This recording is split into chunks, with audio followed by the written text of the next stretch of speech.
小魚自知理虧，因為同杜曼雪喺埋一齊，成日都會唔記得咗時間嘅，所以從進入杜曼雪嘅別墅開始，莫小魚一直都留喺入邊。兩個人每次都當作係世界末日咁嚟過，屋入邊到處都留低咗佢哋抵死纏綿嘅痕跡。哦，sorry， 唔好意思啊，我真係有啲事棘住咗，唔記得咗俾你打電話添。莫小魚抱歉咁講。顧可可掘咗一眼莫小魚，雖然好不滿啊，但係都無可奈何。佢係自己選嘅，無論係個點樣嘅男人，都要靠自己慢慢去改造，直到將佢改造成自己嘅男人。上咗車，莫小魚望咗望仲喺度發猛疹嘅顧可可，為咗打破尷尬嘅氣氛就問啦：嗰個你都諗好未啊？都要買啲咩啊？嗱，都喺晒上面啦。顧可可一伸手，將一張紙遞咗俾莫小魚。趁住等紅燈嘅時候，莫小魚攞過嚟一睇，我頂！呢條衰妹啊，就真係將自己當成貸款啊！兩頁紙寫到滿晒，雖然啲字唔錯，全部都係手寫，但係咁多，點啊？心痛啊？顧可可望住莫小魚嘅表情，好似知道佢心入邊諗啲咩咁。唔係，我唔係嗰個意思啊，我係講我哋坐火車翻去咁多嘢點攞啊？你又唔係唔知道假期火車好逼噶。我睇咧，就算啦，唔坐火車啦，你呢部車咪幾好，揸呢部車去啦。顧可可嘅虛榮心好強烈，佢想話俾全寨嘅人知，自己揾到個有錢嘅男朋友。如果係大包細包咁攞翻去，咁同外邊打工亦都差唔多啊。但係開車翻去就唔一樣啦，咁先至叫做有面啊嘛。而且自己寨入邊仲未有汽車噶。吓？開車翻去？呢部車唔係我噶。再講啦，咁遠。莫小魚簡直服咗佢啦，諗一出係一出。我屋企人入邊唔知道係咪你嘅車嘛，咁先至有幾遠路啊，不過係700-800公里啫嘛，你仲開唔到咩？小魚弟弟，我只係想你屋企人知道我喺出邊過得好好，我唔想令佢哋擔心啫嘛。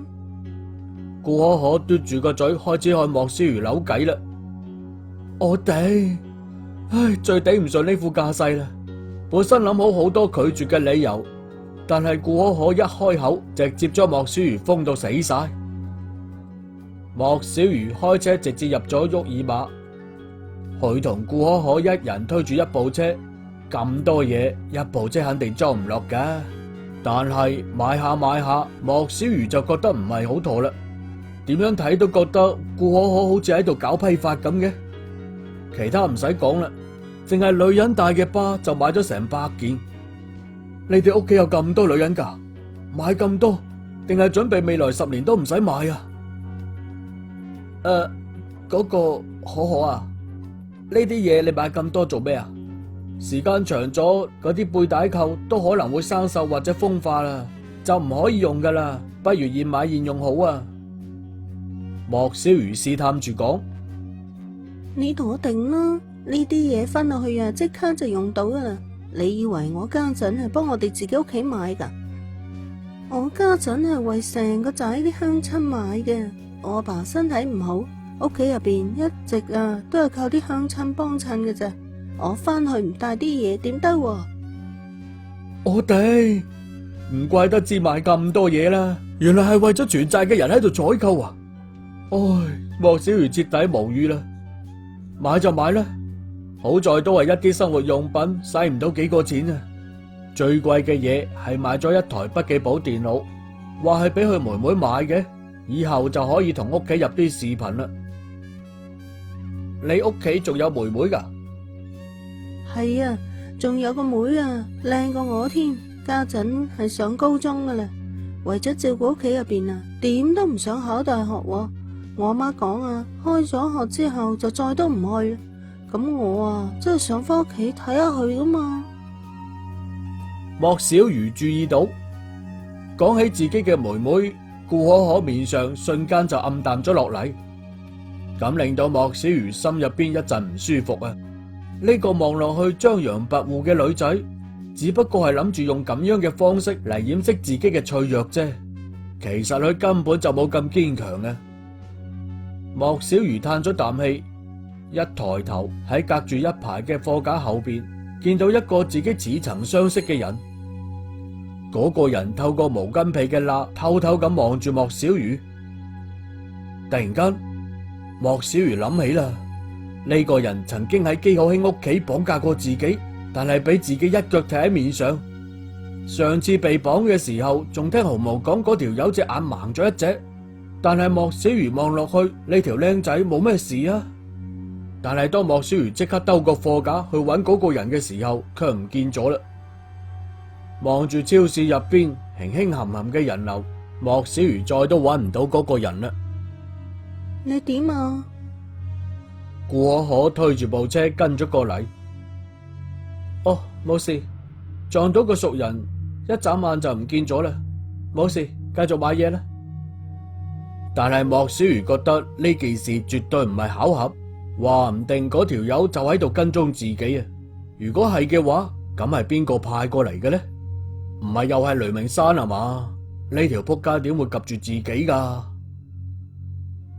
當顧可可半路又加咗部車，莫小魚就一手推住一部車，終於埋咗單，推入咗停車場。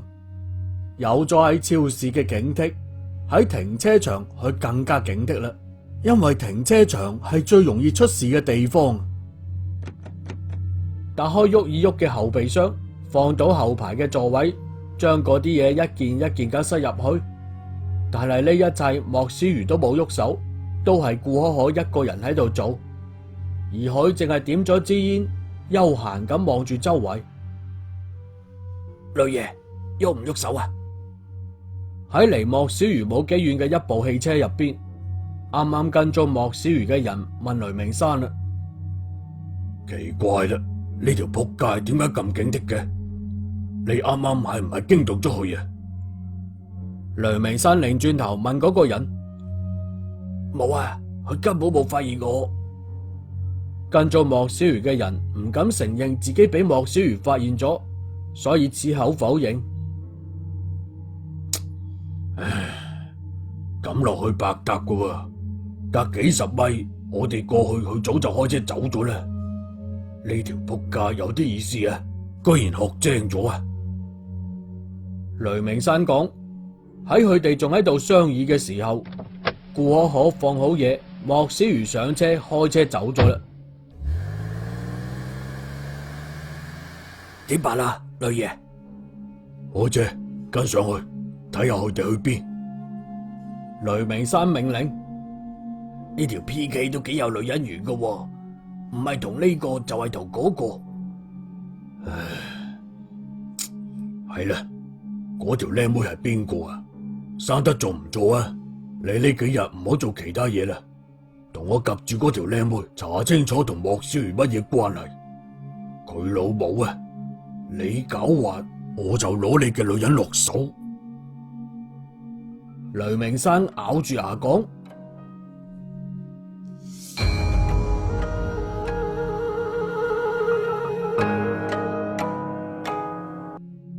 莫小魚違背咗姬可卿嘅意思，帶住顧可可去咗佢嘅別墅入邊，啲嘢都喺車上，根本就冇攞落嚟。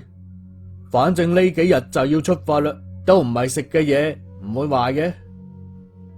呢個女主播真係有錢啊，淨係車都買4部。我若然係咁有錢就好啦。顧可可羨慕咁講，要咁多錢做咩啊？莫小魚諗下姬可卿而家連唐州都唔敢翻嚟啦，不由得諗，錢亦都唔係萬能嘅。你又有錢啊，你唔知啲窮日子幾難捱。若然有錢呢，我妹啊就唔使半途而廢咗佢啲學業啊。啊係啦，好耐冇見過呢個女主播出嚟主持節目咯噃，佢點啊？顧可可好似諗起啲咩咁，就問啦：佢有事，暫時退出主持界啦。莫小魚敷衍咁講：有事？暫時？莫小魚佢唔會走咗去生仔啊嘛？係咪你講大人哋嘅好啊？顧可可擘大咗眼問啦：唉，莫小魚算係服咗佢呢個天馬行空嘅思維啦。咁即係邊度同邊度啊？不過俾顧可可咁樣一講，莫小魚仲真係出咗成身嘅冷汗。哎呀，好似最後嗰幾次都冇帶套喎。不過應該唔會咁巧嘅。再講啦，如果有事嘅話，姬可卿嗰個脾氣仲唔早就喺度嘤嘤硬硬咩？真係你講大啊？顧可可望住莫小魚躊躇嘅神情，不由得再次問啦：亂噏啲咩啊你？行啦，我送你翻去，我仲有事啊！呢個時候外邊嘅天都黑晒啦，顧可可唔想翻去，諗住喺呢棟大別墅入邊瞓翻晚，於是就扭計啦。今晚唔走啦吧？你一個人又係瞓，咁我陪你咯。唔得，我晚上唔喺呢度，我真係有事啊！我師傅仲等住我翻去嘅。莫小魚揾咗個借口，唉，點都好啦，將顧可可呃咗翻學校。送完佢之後，莫小魚本嚟諗住開車去清華園睇下偷拍嘅內容嘅，但係又一諗，呢部車開過去太硬眼啦，萬一俾人見到，自己就玩完咯。車過咗春熙路，本嚟諗住去睇下佢嘅大師兄，但係估唔到仲未到安怡軒，都係見到文寶齋門口圍咗一大群人。莫小魚諗起文寶齋唔係牛老闆牛海成嘅店面咩？係唔係出咗咩事啊？諗到呢度，莫小魚停咗車，撥開人群行咗入去，果然係喺度嘈交啊！但卻係一個中國人同個鬼妹仔喺度嘈緊。再望下店門口，地上瞓住一隻碎成咗幾塊嘅瓷樽，雙方嘅焦點就係賠錢啦。姑娘仔，你係嚟我哋國家玩嘅，我都唔蝦你啦。呢個樽係大清道光年間嘅，到而家都150幾年啦。你俾10萬，呢件事就算。個樽你攞走，我哋唔要啦。你打碎咗，我哋都冇辦法賣啦。Hello， 呢個樽唔係我打爛噶，係佢自己跌噶。個女仔喺度爭辯。咩話？你話呢個唔係你打碎嘅？嚟屋入邊睇下監控錄像，我哋呢度都有監控嘅，冇得走雞嘅。我如果冤枉你，呢個監控唔會冤枉你啩？店入邊嘅伙計好似胸有成竹嘅樣啊！呢個就係唔係我打爛噶，大家邊個可以幫我作證啊？女仔激到就快喊出嚟咁滯，講住唔流利嘅中文，擰轉身對圍觀嘅人懇求。莫小魚一睇，咦？呢個唔係嗰個法國妹妹克洛伊咩？點會喺呢度噶？睇喺蘇菲嘅面子上邊，呢件事唔可以唔管嘅。於是行出人群，亦都冇講話，拉起克洛伊嘅手，向住店入邊行過去。Oh gosh， 點會係你啊，小魚？克洛伊俾人一拖住隻手，嚇咗一跳，見到係莫小魚嘅時候，驚喜交加咁講：得啦，都唔好睇啦，散啦。呢個係一場誤會，誤會。莫小魚拉住克洛伊嘅手，企喺台階上邊揮咗揮手，唔理呢班人，直接入咗文寶齋嘅店門。你邊個啊你做咩噶？店入邊嘅伙計唔撈雞啦，即刻就跟住入咗店門。牛海成呢？喺唔喺呢度啊？莫小魚就問啦。啱啱仲好硬氣嘅店面伙計，一聽到嚟嘅人，直接叫咗老闆嘅名，知道係老闆嘅朋友之類嘅，亦都唔敢多講啦。老闆佢唔喺度啊？莫小魚冇講話，攞起手機俾牛海成打咗個電話。仲唔好講喎，牛海成真係唔喺呢度。開始嘅時候，莫小魚仲以為牛海成呢條友喺度設局陷害呢啲外國人添。喂，兄弟，有咩吩咐啊？牛海成都係好客氣。我啱啱喺度逛緊夜市啊，行到你店門口啦。點啊？最近有咩好貨啊？哎呀，你等陣啦，我10分鐘就到，我屋企就喺附近，一陣就到啊！我仲真係收到好嘢啊！咁好啊，我等你一陣。莫小魚笑住吸咗電話，店入邊嘅伙計唔敢出聲啦，尷尬咁望住莫小魚。克洛伊唔知道發生咗咩事，但係見到莫小魚好似識得呢間店嘅老闆，心入邊都放鬆咗唔少，心諗呢件事可能有解決嘅希望啦。我冇記錯嘅話，呢叫做牛喜旺係唔係啊？你就咁樣幫你叔叔睇店嘅咩？莫小魚對住店入邊嘅伙計講：你啲咩意思啊？牛喜旺嘅額頭開始飆汗。牛喜旺，你叔叔講咗10分鐘就到，萬一佢嚟到見到嗰個樽喺地上邊碎成咁嘅樣，你話佢心唔心痛啊嗱？莫小魚笑吟吟咁講，佢肯定牛成海係唔會做呢啲咁冇技術含量嘅嘢嘅。喺自己嘅店入邊碰瓷呢件事，如果傳咗出去，咁以後仲會有人登門嘅咩？所以呢件事肯定唔係牛成海做嘅，最有可能就係呢間店入邊唯一嘅伙計仔喺度搞鬼啦。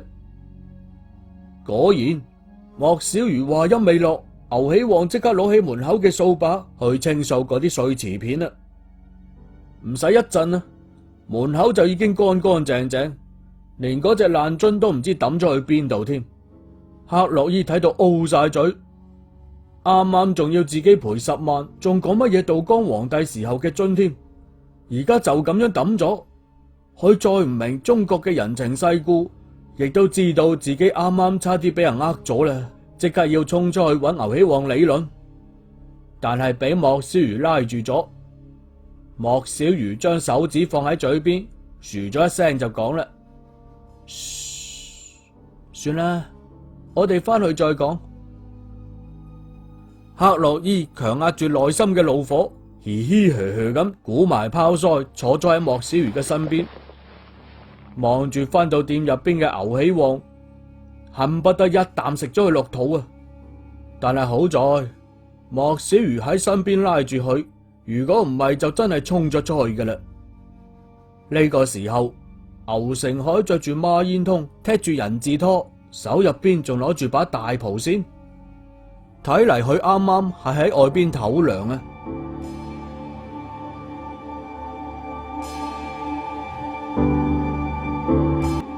牛成海一入店門，見到莫小魚同個鬼妹喺埋一齊，不由得笑住講啦：點啊兄弟，連鬼妹都搞埋啦！喂，唔好亂咁噏啊！佢識得中文噶。莫小魚就提醒啦，以防呢條友口冇遮攔再開玩笑啊！哦，對唔住啊，姑娘，我淨係開個玩笑啫。兩位請上樓啦。牛成海帶頭向住樓上行咗過去，莫小魚跟喺後邊，克洛伊跟喺最後。克洛伊着嘅係短裙，叫佢行喺後邊係以防佢擔心自己偷窺佢裙底啊！係啦，牛老闆，你揾到啲咩好嘢啊？莫小魚見到牛成海神神秘秘咁，不由得問啦：好嘢就算唔上嘅，如果好嘢我亦都唔會放喺店入邊啊。不過呢樣嘢比較奇怪，我亦都係今日早晨得閒冇事嘅時候去鬼市望咗望，估唔到烏燈黑火整翻嚟呢樣嘢啊！研究咗成日都研究唔出啲咩嚟。牛成海一路講，一路喺台底攞出隻木盒。莫小魚冇出聲，唔見嘢講咩都係白搭嘅，見到嘢先至有話講噶嘛。牛成海將個木盒仔放喺台上，盒仲唔錯嘅，望落去似係黃花梨之類嘅硬木，但係打開之後卻發現入邊係一隻羅盤。咦，牛老闆，你咁係買咗啲咩啊？我又唔係做上司嘅，要呢個羅盤做咩呢？呢隻嘢係做乜嘢噶 ？For what？紅海？克洛伊亦都覺得好奇特，就問啦：吓，唔係啊，係睇風水用嘅。莫小魚就解釋：呢個睇起身只係一個羅盤，但係同普通嘅羅盤仲唔一樣嘅。你聽下。呢度入邊係空心嘅，而且仲有字添，淨係得幾個字，唔係好清楚。牛成海將羅盤遞咗俾莫小魚，莫小魚接過嚟一睇，果然啦，呢個同一般嘅羅盤唔係幾一樣。雖然敲起身係空心嘅，但係揈一揈入邊乜都聽唔到，好似亦都冇嘢啊。莫小魚反轉過嚟一望。確實係有幾個字喎，但卻唔係天干地支之類計算方位嘅刻度，但可以睇得清嘅淨係得4隻字啦。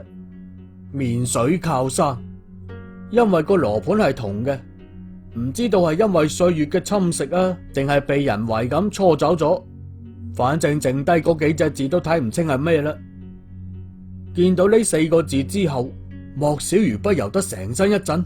但隨即又扮作若無其事咁嘅樣，反倒係將羅盤遞翻俾牛成海，表示冇咩意思，都係對嗰隻黃花梨嘅盒仔頗感興趣。喂，呢個盒仔唔錯喎，讓俾我嚟，牛老闆。啊，牛大哥，喂，諗咩啊？莫小魚問牛成海話嘅時候，發現呢條友眼神有啲呆滯。冇咩啊？我諗咗成日，呢度入邊會唔會有乜嘢啊？理得去咁多做咩啊？你攞隻腳鋸開去咪得咯。而家乜工具冇啊？仲驚打唔開呢樣嘢？莫小魚心入邊雖然好唔甘心，但亦只能夠扮作乜都唔在意嘅樣。唉，兄弟，你咁係咩方法啊？我如果鋸開咗入邊乜都冇，咁我唔係蝕咗？算啦，你攞走盒同埋呢樣嘢係一齊嘅，唔單賣。我如果賣咗盒，呢個羅盤唔係就成為咗廢鐵啦咩？你本嚟就係廢鐵一塊啦。好啦，咁啦，我哋先傾盒嘅錢，羅盤你再加100蚊。莫小魚揶揄咁講，100蚊，算啦，我仲係留翻嚟墊台腳啦。哈哈，都得嘅，但係墊台腳太厚啦，你仲要將隻台腳鋸走一截，咁樣先至可以配套啊！我頂你個肺啊！你喺度激我啊！得，我亦都唔瞞你，呢個盒同呢隻羅盤嚟嘅時候係3萬，我就3萬，唔多要。牛成海好似落咗好大嘅決心咁啊！2萬5，多1分都唔要。莫小魚起身要走啦。2萬5幾咁唔好聽啊？咁唔係250嘅意思咩？牛成海亦都企咗起身問啦。呢度講嘅250呢，係上海嗰邊一啲鬧人嘅話，話呢個人好傻，即係廣東話嘅傻閪嚟嘅。我仲係還250。啊，係啦。上次喺呢度買嘅銅像俾領導送咗過去，又被送翻嚟。人哋話揾專家鑑定過，唔係真噶，揾日我送翻嚟俾你啊！算罷啦，唔可能唔真嘅。唉，好啦，2萬5就2萬5啦，攞走。牛成海唔想過夜啊，呢樣嘢晨早1萬買嘅。如果可以賣到2萬5，已經係大賺啦。莫小魚好唔情願咁俾咗錢，順手就將樣嘢交咗俾身邊嘅克洛伊，然後離開咗文寶齋。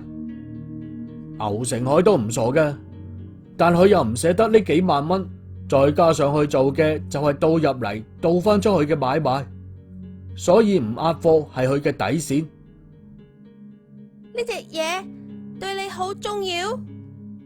克洛伊望住滿面興奮嘅莫小魚就問啦：唉，還可以啦，其實我亦係想買呢個羅盤嘅，因為我師父中意呢樣嘢啊，所以買翻去孝敬佢。啊，係啦，你爺爺呢？點解就你一個出嚟嘅？幾咁危險啊？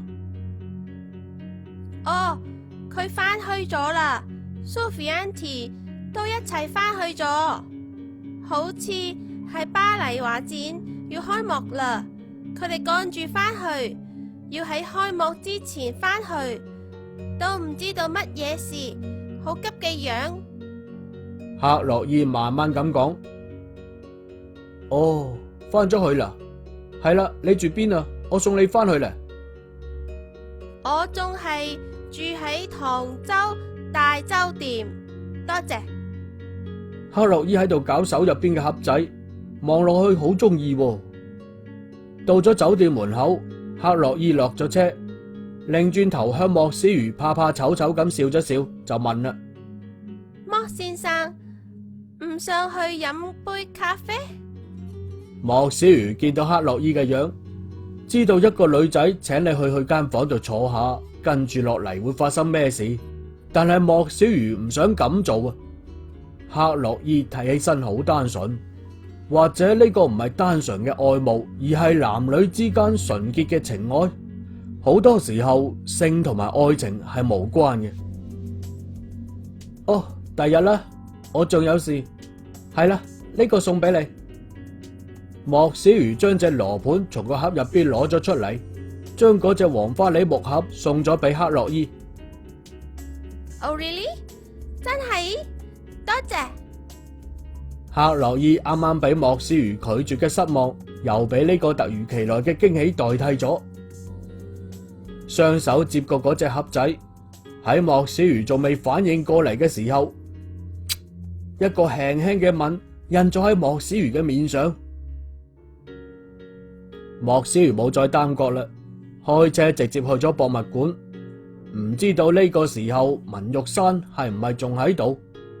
但係琴晚嘅呢個發現，如果被確定咗嘅話，咁呢個將係一件震驚世界嘅事。但而家佢冇人可以分享，只能夠死猛咁揼方向盤嚟發洩內心嘅激動。